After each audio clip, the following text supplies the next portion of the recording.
It's the Waiting for Next Year.com podcast. The NBA Finals are in Cleveland, so Martin Rickman's here. Actually here in front of my face. In the flesh. Man, how's it going? Pretty well, Got about 12 hours total of sleep this week, which usually means a good week, I would think. But, it's been amazing covering the finals for the first time. I've never done this before, and the circus and all of the work that goes into it is like kind of amazing. When you start to see this engine running, you start to really see just how put together this all is. But then you go and you see a guy come in a game on a hoverboard or whatever, and you realize it's still just the NBA. It's still just grown men playing a game. Yeah, J.R. Smith, it wasn't a Segway, but it was like motorized rocket skates or something. Like a funky board or funky duck or something. I want one. Howard Beck was writing. Howard Beck talked to the guy who gave JR the one, and they said it's like $1,500 or something. Oh, wow. It's not that expensive. Yeah, I was when I saw it, I was expecting it to be like a $3,500 or something closer to $5,000. I mean, $1,500 is a lot for like a toy. I don't know what the uses of it, but it makes it hell of an entrance. J.R. If you're Smith, gonna go 0 for 8 from 3. J.R. Smith can afford it, that's for sure. Yes, he can. No, the circus. We were looking at they commandeered a parking lot here in the right field of Jacobs Field, with just 7, 8, 10 trucks, and they created a little media center, and it just, I mean, they broadcast Cavaliers basketball games all year long with, a quarter of that, but it just kind of goes to show they need probably need a special truck just for the guy to sit on the baseline that LeBron rammed his head into. In this day and age with camera technology, why do we still need a dude with a giant heavy camera sitting too close to the court? Because they can. And that's not the reason they lost. I'm not trying to say that the Cavs lost because LeBron hit his head, but I think it's just because nobody has told them they're not allowed to yet. I think when that happens, but until then, the thing about anyone with a camera, whether it's a video camera or just a still camera, their job is to get the best shot they can get from any angle. Yeah. So they're going to go as close to the line and sometimes over it until someone pushes them back. And I don't see any problem with that. It's really up to the discretion of those controlling the pen of people with cameras. Because I'm never going to fault a guy with a camera for trying to get a good shot. That's what he's doing. But there's got to be a concerted effort around making this a priority for safety, because guys are going to get hurt. I think just in general, we've got people too close to the floor in the NBA. I mean, look, you could put your foot out. I mean, there was a Curb Your Enthusiasm episode about that, where Larry puts his foot out and Shaq's hurt for... I heard on Mike and Mike the one day, they referenced that because LeBron tripped over a photographer the one day and hurt his ankle. Or, whenever LeBron goes down, and I've seen Zach Jackson talk about this, and you don't always want to buy it because LeBron might be looking for an extra 45 seconds to rest, and he is a bit of a drama king, if you will. Yeah. But that wasn't the case last night. There was actual blood and stitches resulted, and it still didn't stop Iguodala from doing his own impression of it later on in the game. But that's been LeBron's MO since he came into the league. Like I don't know if he's a professional wrestling fan or not, but he's always been such a good actor. Yes, sometimes he takes big hits. I mean, This is a guy who's so big and so strong that we sometimes forget that he's getting hit as hard as he is because of the momentum and just the sheer physics behind it. But yeah, he likes to play it up. He always has. And it's got to be annoying for opposing fans. I mean, I'm sure Cleveland fans hated watching him do it with Miami, but it's part of the game for him because he plays so hard for so long. That minute's an extra timeout for him. It gives him a little bit of a breather. Sometimes he gets a better call because of it later. And I have no doubt he was trying to maybe draw a flagrant from Bogut because they were trying to dig down and get things back to where they wanted it to be at that part of the game. It was probably still a double-digit deficit at that point in the second quarter with about 4.5 left, and he needed that extra break and was trying to get extra free throws out of it. But that's just him falling to the ground. The camera part was what he was not anticipating. And right. LeBron's so calculated in everything he does. When you throw any little bit percentage of uncertainty into it, he gets really upset. He doesn't like that because he's got it all figured out in his brain, and that camera was definitely not in the plan. Well, and the Cavs looked tired yesterday, but they also did look flustered. LeBron looked like he was just kind of uncomfortable, and the Cavaliers had been making the Warriors uncomfortable for the better part of the first 3 games. Even the game 1 loss, the Cavaliers felt like they were the disruptive force. They led most of that game, and only did they fall apart at the end and then into overtime. But man, it's really hard to look at the game 4 results and how it all went down and have any idea how that projects into game 5. Do you have any idea, or is it just like, well, we'll wait and see? I definitely don't think the score indicates anything. No. I think you had that down to a 3-point lead. If you're the Cavs, you're feeling okay. Steph hits that 3, gets it to 6. LeBron's out. It's suddenly 18, and the game's over. I mean, LeBron didn't score in the fourth quarter. That's not what LeBron does. And he was, I mean, let's say it. He was pretty mediocre yesterday in the first half, especially. He had a great third quarter. I'll give that to him because he pretty much doubled his numbers in the third quarter. In the first half, he had 10 points, like 3 rebounds, 3 assists. That's not, especially compared to what he's been doing the rest of these finals and these playoffs. And it's like his goal in the first half was to have 10 assists. And how many assists were left on the table by missed shots? And pretty good shots too. It wasn't like LeBron hit somebody, they had to do 3 dribbles and then, shoot. He hit guys in their normal shooting positions, and Shumpert and J.R. Smith, and they just weren't knocking them down. And it's really hard to analyze that. Yeah. I mean, and you wonder too if LeBron saw something as the game was going on, but they were so tired and they were missing so many shots, because it's hard to read LeBron's body language anyway in post game, but he was in chill mode during the game, and he was in chill mode after the game. I mean, he was not concerned at all. He was cracking jokes.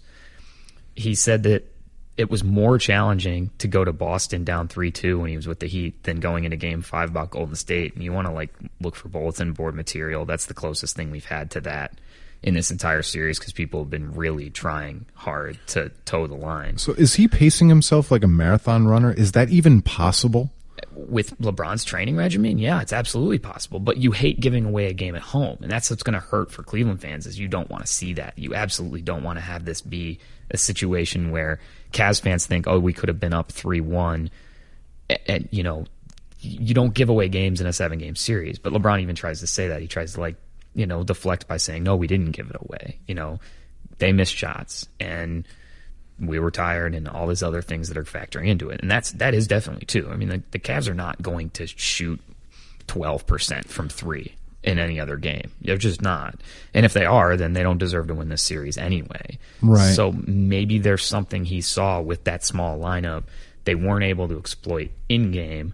But if Golden State goes back to it, maybe they change things up a little bit. You might see LeBron at the 5. You might see LeBron playing the point guard and the Cavs trying to put shooters around him. I'm not sure what they're going to do, but I do know that there's nobody better at cutting up film, analyzing it, especially on short time, in the NBA as a player than LeBron James. And maybe it wasn't a concerted effort to give the game away. Maybe it wasn't, I didn't even say that right. That's not what I meant. Maybe it's not what he saw, but what he felt. Maybe he just knew that there was no way that the way he felt he was going to be able to win that game. And he looked next to him at Delhi, and he said, yeah, this isn't our game. I'm going to coast through it, and it's going to give me the best chance to give them hell in Game 5. You've got so much energy you use. It's like a meter in a video game, and LeBron knows how much he has. I don't know if this is even the right analogy to go with, but I went to my first real true NASCAR viewing experience a few weeks ago, and I watched. You think in NASCAR it's fastest car is going to win, right? That's what you think. But I watched 4 drivers. Sorry, I'm screwing this up because I don't know NASCAR terminology. But I watched 4 guys play it slow around the track so that they didn't have to go pit again. And the guys who were out in front had to pit, and they couldn't make up the difference of the guys that didn't pit. Those guys ended up finishing 1, 2, 3, 4. So it was the fuel efficiency, and I learned this when I went to my one and only, when I married a woman from Indianapolis, learning about the 500, and there's that fuel conservation, and you know what? This was even in Lightning McQueen. It was a storyline in Cars. So, but yeah, no, it's I know it sounds like hopeful or being an apologist for the Cavs or something, but it's hard to make sense of what we saw in Game 4. It was a total outlier compared to the first 3 games. Yeah, and look, if Golden State thinks they may have figured something out, they got a more aggressive Draymond, which was extremely important for him. I mean, in postgame, you finally saw Draymond Green be Draymond Green again. But they also got, a playoff career high out of Andre Iguodala, who hit 4 of 9 threes. That's not going to happen again. Like, he has been their most consistent and best player throughout this series. That, bar none, no question, he's the guy that's driving them. Without what he's been doing, they are probably down 3-1 right now. But aside from that, you again had 3 quarters of pretty much garbage from Steph Curry, where he had a couple really bad turnovers, stomped his feet, acted like a child a little bit out there. 31 points total from Klay Thompson and Steph Curry. I'd be a lot more concerned as a Cavs follower, as a Cavs fan, if Steph and Klay went for 70 combined. But Curry again had a really good fourth quarter. And Yep. that's again where this depth issues of the Cavs is going to hurt them. I think some things went well. The Cavs defense wasn't terrible. I think a lot of what happened in this game was Cavs are going ISO and those shots aren't falling, which then leads to easy opportunities for Golden State. You weren't seeing that in the first 3 games. And with the tempo moving more towards what the Warriors wanted anyway, especially in that first half, that was just a recipe for disaster. I think after the Cavs got up to that 7-0 lead, Golden State, it could have been one of those tipping point situations where Kerr abandons it. And I even said that to the people in our chat in the Dime magazine room. I said, if they go up 10-0, you might see Kerr take a timeout. You might see him put Bogut in. And if that happens, the Cavs won the game.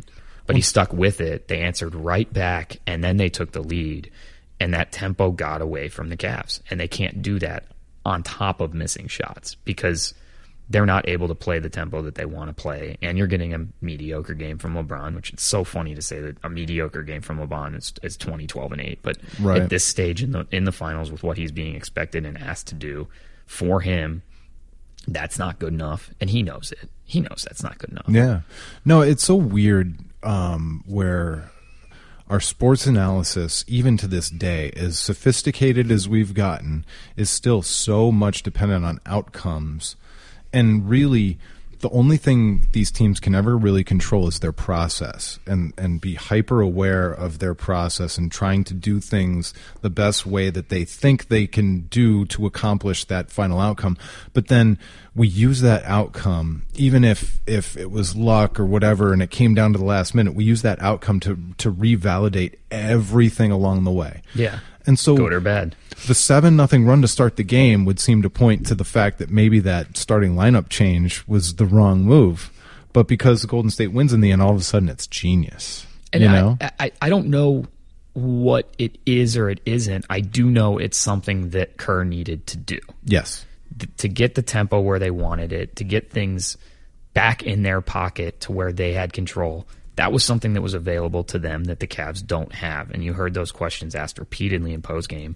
Well, what are the Cavs supposed to do? You don't have these lineup combinations that you normally would have. What are you going to put Perk in? I mean, come on. And that doesn't help you anyway because that's not going to help the small lineup. You don't have anyone to match. You put Thompson in, but then you're playing Thompson bonus minutes over what he's already playing, and he's at way more minutes in games than he's ever played, and he's never going to admit to being tired because he's playing with LeBron now, and LeBron will never admit to being tired, even if he is. Right. And that's how Tristan is. He's an energy guy, and the second that you kind of get in there a little bit on him, you know that you have him beat. And so you see in his comments, he's always going to say, no, I'm not tired. I don't know what coach saw, but I'm not. And so you can't play him 48 minutes. And so the question becomes, what do you do with Mozgov? Because he cannot go out there and guard Draymond Green. He can't guard Iguodala. And they're going to hit those mid-range jumpers over him because he has to give them that much space. And Mozgov also has bad hands games 2 out of every 3 times. Yep. He's 1 out of every 3 games that you can count on him catching the ball down the lane, not losing it down at his knees and all these other kinds of things. And that's not a complete knock on the guy. It's just a reality of where the Cavs are and the fact that they don't have any options behind him. Yeah, and defensive problems or not, this is a situation where Kevin Love would really help you. I mean, honestly, this is where Andy would really help you, because Andy has shown in the past he can go out and guard guys on the perimeter because he's quick enough to do that. That's why he's a 5 trapped in a 4's body, so to speak, even though he's got the size. But he always was quick enough to go out there and do that. So if you had those 2 guys out there with Thompson, you could play Mozgov in 5-minute stretches to really dominate, bang down low, get guys in foul trouble, then pull them. Make sure you've got Love or Andy back in there, or Tristan for that matter. These combinations are really hurting you. Not having Kyrie really hurts you, because who are you playing at point guard if you're not playing Dellavedova? And Dellavedova clearly is breaking down right now because he's playing so many minutes, and he's also, the stage is so big for him. And let's not pretend like you can recover from what he went through in Game 3 in a day. No. I mean, it's wishful thinking. Everyone's like, "Oh, IV bags, he'll be good." Like, he'll be better, and he'll have recovered better from dehydration than anybody in the history of Earth with modern medicine. But that doesn't mean that he recovered. No, I mean, you get as drunk as you really want, and you think that you've drank enough water and Gatorade and done anything. Yep. But sometimes you're just going to have a 2-day hangover, and it felt like Delly's leaving everything he had out there and basically playing a blackout game for him, because, I mean, the things he was doing out there, they were inexplicable. You wake up the next morning and you just say, well, I'm glad that I'm still alive. And that's what it felt like with him, with his Game 3 performance. But he had he had to show that, and the IV issue and running into the cramping and the dehydration. I mean, that just proved that what he gave was everything that he had in that game, and that he was playing at or above a level that he's able to do, because he's not LeBron. You're not going to get 20 points out of Dellavedova based on that energy level every game of the series. And that's what's so funny is Delly's 20 points and LeBron's 20 points in Game 4 are just so different, because that seemed like that was the max. That was the best you're ever going to get out of him in that game. And LeBron's 20 points that was probably the worst game he's going to play in this series. It's kind of a relief too, just the way it's all playing out, because you can't obsess over David Blatt and his decision with the number of minutes he's giving JR. It's just, well, JR needs to start hitting shots. And who else do you play at that matter? And even if he's not hitting them, he still has to shoot them. Because he's going to be open. Yep. LeBron's going to find him in space. And he has made them before. This is the lineup that you have. And again, this is where you run into, you're out 3. I mean, they've been out Andy all year. I mean, so that's true. I get a little bit perturbed when you start to hear Blatt and LeBron continue to mention Andy. They've dealt with this all season. If they wanted one more big, if they wanted another point guard, they could have gone and gotten someone. That's something that was available to them all year. But the Love and Kyrie thing are significant issues, and these are not going to get better for them. And there's nothing they can do. The end of their bench are guys that are veteran leaders, but are severely hampered by their age and where they're at physically right now. And Miller and Marion, and Perkins for that matter, as much as you have them on this team to provide leadership and to provide guidance, because they've all been to finals and they've played in finals, they've started in finals and won them, you can't really rely on them. No. And you can't just suddenly say, oh, let's play Marion some minutes. Well, the whole playoffs he hasn't been playing, so why would you try to put him in now? That's just as much of a problem as not having the depth at this point in time. He hasn't really been given a shot to solidify a role since Verjao got hurt. Something's wrong with him, probably physically, you would imagine, because it was only last year that he averaged 9 points a game last year. So, well, and same with Mike Miller. Mike Miller played how many games the previous year for Memphis? Almost all of them, and he's been in maybe a quarter, maybe a third of Cavaliers games this year, and when he has played, it's been 2 to 7, 8, maybe. I don't know what his max is. Has he played 10 minutes in a game yet this year? I don't even know. I think he's played 10 minutes a game, maybe not in the playoffs, no, except for a couple of those blowout victory cigar games that he's in there for. Right. And that's the problem there. The question becomes, don't you think that David Blatt would put those guys in if they were healthy and he thought that they could help the team? I mean, he knows he's got 7 guys. It's not like he doesn't think, and they're and everybody's dead tired. If they could play and help, they'd be in. I mean, this is not a coach who's never coached even Little League before. I mean, on top of that, it's a coach with Tyronn Lue behind him and a superstar named LeBron James.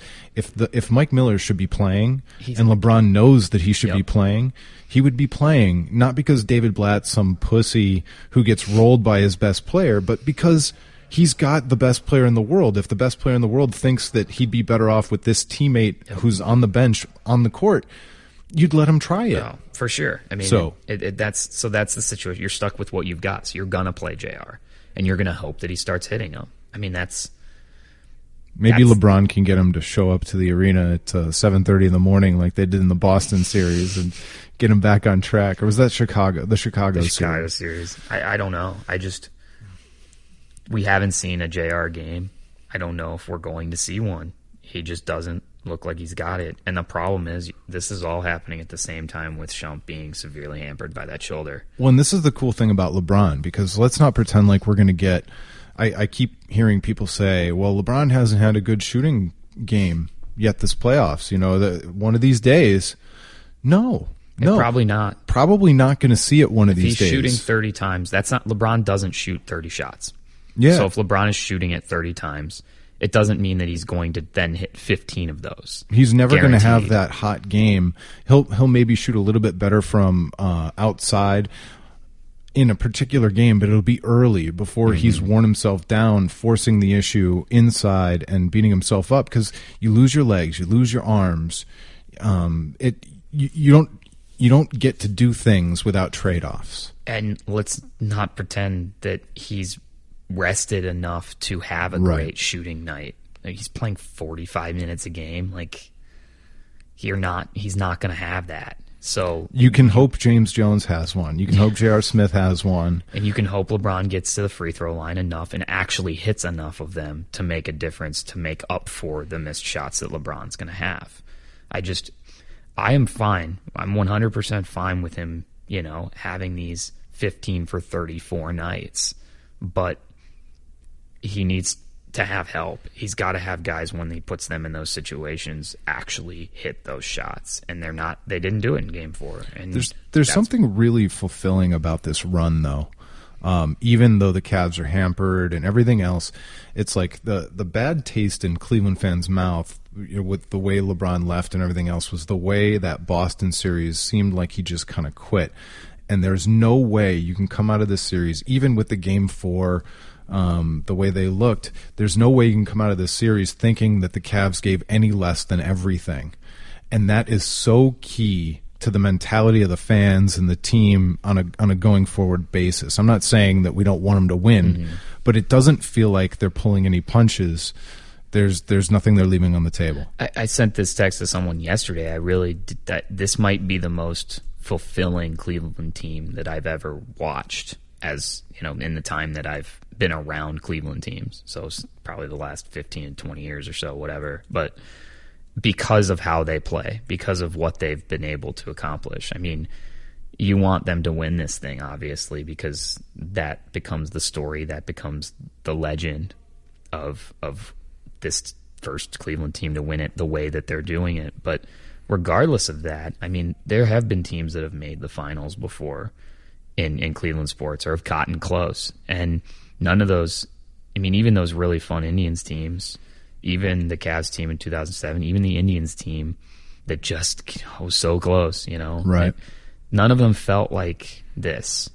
None of them felt like you were playing with house money and you had a hot streak that you're never going to have again. And whatever, I mean, you enjoyed the ride even if you got back down to 0. This is the way Marlins fans, with a hobbled Bobby Bonilla, trying to run around the bases after swinging the bat. This is if the Cavaliers can somehow find a way to do it, this is going to go down in history as one of the greatest sports stories ever. And if they don't do it, and somebody tries to put it on the misery montage, it's not going to fit. What do you?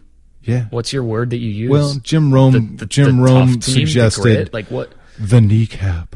But this isn't. That's not the story. That's not, because this has been a totally charmed Cleveland team. Yeah. Even with the kneecap not being in this issue, the Cavs were supposed to get swept. I mean, let's not forget how quickly everyone thought Golden State was going to steamroll this Cavaliers team. Yeah, and it's not over. And it's tied 2-2. I mean, it's tied 2-2. Like, it feels like they're That's down. amazing to me that they've won a game in Golden State. They won a game in Cleveland. And LeBron said that. He's like, it's the same as if we'd have won both home games. They won both home games. You held serve at home. But because it happened on certain days, you're going to write different stories. But this is amazing. I mean, they're in the finals tied 2-2. They've won 2 more games than the Cavaliers have ever won in the finals before against a team that won 67. I mean, this is a really, really monumentous occasion. I mean, and they're still in position. And they still could win. They just have to win 2 games, one of them at home, and have the best player in the world, the guy that came home, do it. Like, it might not happen. I still think Golden State probably wins this series because they're up against so much. But it does happen. And Nate Silver with his odds says it's back to 73%, just like it was to start the series. And I buy it. I mean, it makes sense. I said from the beginning that the Cavaliers had a chance, but I get why they're underdogs from home court advantage all the way down to health. But if you told every single Cleveland fan, but not even just before LeBron came back, but after LeBron came back, that you'd have, bar none, after, you don't even say what else happened, but you'd be in the finals, tied 2-2 with a 23% chance. You'd take that. And we'd all be thinking, but what's Dion Waiters doing? That's what we'd all be thinking. All right, let's talk about some other stuff. Obviously, movies are a big part of my whole life. I like to see all these kinds of movies at the theater, and I'm going to get out and see Jurassic Park this weekend. But you were telling me about a movie that you saw. I didn't even know about this movie called Dope. Yeah, I'd heard that it was kind of crushing it on the festival circuit, and I got the opportunity to see a screening of it this week out in Sheffield Village. I knew I was going to be in town, and then it kind of popped up, and I was like, yeah, it's actually it's off day between the 2 games. I'm in the city, I'll go. And no expectations, really. I kind of saw one trailer for it. I don't remember even when, but saw one trailer for it on TV, so I had a general idea of what it was about. But it's that feeling when you go into a movie, you don't know really any of the actors in the movie. You don't really know that much about what it's about because you haven't been inundated with pixels trailers. No. So where you feel like you've already seen the whole movie and you resent it. You don't want anything to do with it. No. You're just intrigued, and it's my favorite way, by the way. I watch trailers just enough, and then frequently I'll stop them like 12 seconds and yep, that's something I want to see. I don't want to see another second of trailer. And it was a fun movie. It felt good. It was a good theater experience. People in the theater were excited. So it takes place in Inglewood. It's involving drugs. Yeah, and these 3 kids, the main character is named Malcolm, and he wants to go to Harvard. He's got great grades. He's a nerd. He's loves 90s hip hop culture. He has 2 friends who also love 90s hip hop culture. And, it's a play to people our age, which is great. It works perfectly there. But it also is almost like a little bit like a teen movie. They get beat up, they text, they Snapchat, and they swear. That's the thing that's fun about it. They're constantly thinking about sex and talking about sex, and there's the violence that goes on in Inglewood, and it's obviously not real. It wasn't gritty. I didn't feel like I was on the edge of my seat the whole time, but it didn't feel like they were totally lying to us. And I always appreciate movies that try to toe the line between comedy, a little bit of realistic things, some elements, some relatability. And it really worked because the plot was super simple. These 3 kids end up at a drug dealer's party because the main character wants to see a girl there that he met earlier in the day. So she said she'd save him a dance, so they went. And it's a thing that they never would have done anyway because they're nerds. And it gets busted up, the cops come, and they end up with a bunch of drugs. And then it's their job to sell these drugs. And using their knowledge and their nerddom and all the things that they go into it, they go through all these wacky adventures trying to make this happen. And Very simple plot line, but it worked. Like, because the characters are compelling, and for it to be a movie with a lot of no-name characters and some people supporting them, like Rick Fox was in it for about 10 seconds. It was a cameo, and he crushed his cameo. Quincy Jones is in it for a little bit, and Lenny Kravitz's daughter's in it too. So there are people you will recognize, but it's not a cast-heavy movie. The writing was pretty sound, and the plot worked, and they just kind of left people alone to make it happen and breathe. And I think that's something we have this like formula for this will be a successful movie. And so you really just hamper yourself with these constraints of trying to figure that out so you get a hit. Being able to just take a breath sometimes feels so good in a movie. And we've got a movie culture now where during Oscar season and the important films are hyper aware of reality. And then on the opposite end of the spectrum, there's this delusion or complete detachment from reality on the other part of our movies. There's nothing in between that's like, hey, we're going to have some fun, but we're also not going to pretend like reality doesn't exist, or that characters are these like noble, uncomplex things that they're going to be archetypes. Those movies where everybody's an archetype, it just like drives me crazy. Yeah. I think that's why I liked Whiplash so much, because none of the characters are perfect at all. Like, none of them. Even the hero. Even the hero's a guy that like is kind of an asshole. So yeah, it's easy to root for him because of how hard he's working, but like he doesn't treat anybody in his life all that well. And he was trying to ruin somebody else's day. He was trying to steal somebody else's job, and he didn't care about being a member of the team. You know, he wanted to be the superstar. But it was also a sports movie. It was just a simple, it was this guy and this against was himself. The and drumming the coach. movie for everybody who doesn't remember. It was so crazy though, because you're right. It was like you found yourself rooting for a guy until you realize, wait a minute, he's not really root worthy. Yeah, but that was why I think that was so compelling to me, because I had heard that I was going to like it. I got a friend who loves movies, and I really trust his judgment on those things. And he's like, dude, you got to see Whiplash. And it was like in the middle of football season, and then Oscars happened, and basketball season, college basketball's going on. Yeah. So I finally got around to seeing it a few weeks ago, and I was like, yep, he was right. Because I loved that movie. It was just not complex at all. I hadn't thought about the fact that it's a sports movie. It really is. That's great. All things are sports. All things. It's just sports. Scott Rabb wrote that. Did you read his thing before Game 4? No, but LeBron must have read it, because he said it's just basketball after the game. Maybe they're going to have a reconciliation. I guess. But Scott Rabb was kind of tongue-in-cheek. It's just sports. He was like, yeah, it's just sports. Everything. Scott to say that, too, is the best. I know. It was awesome. Anyway, I think that's a pretty good place to wrap it up. I'm hungry. You should go eat some lunch. Absolutely. I'm downtown. All right. Thanks so much for coming on, man. It was always good to catch up. Hey, in person, even better. Yeah. All right. And everybody else out there, have a great weekend. Go Cavs. We'll talk to you next time. It's been the WaitingForNextYear.com podcast. Waiting for next year.